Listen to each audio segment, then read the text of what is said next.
À la une de ce samedi, mobilisation pour le climat. 800 actions ont été menées de par le monde et c'était le cas en Bretagne. Rien qu'à Rennes, 3 000 à 5 000 personnes ont défilé. Un appel lancé aux politiques, au gouvernement pour agir face au dérèglement climatique. Debout pour le climat, c'est donc le nom de la journée d'action menée en ce 8 septembre de par le monde. Une journée d'action face au dérèglement climatique.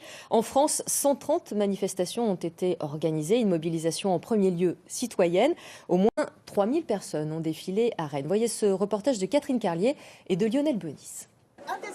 C'était une bouteille à la mer, cet appel à une marche citoyenne pour le climat. À Rennes, 3 à 5 000 personnes ont répondu. Une manifestation intergénérationnelle, joyeuse et sérieuse à la fois.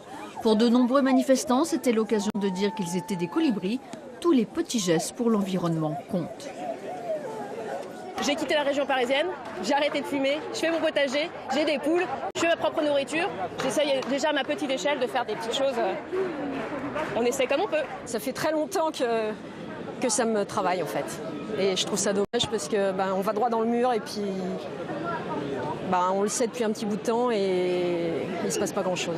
Il va falloir qu'on ait des politiciens qui soient un peu, volontaires pour faire ce qu'il faut pour qu'on puisse survivre. Vous, qu'est-ce que vous faites personnellement pour que ça change? Moi, je suis agriculteur, en bio.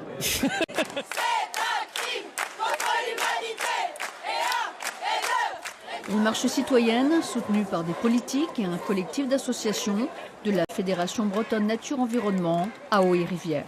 Il suffit de voir ce que fait l'Allemagne au point de vue parc hydrolien marin, le Danemark, l'Angleterre qui est en pointe également par rapport à ça. La France, zéro. On n'a aucune hydrolienne en mer actuellement.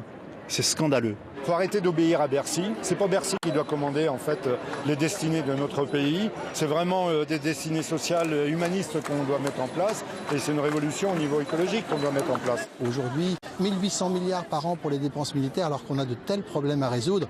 Il faut inverser complètement les logiciels et prendre en compte l'intérêt de l'homme. Et il n'y a pas d'homme sans planète. Donc il faut être là aujourd'hui, c'est tout.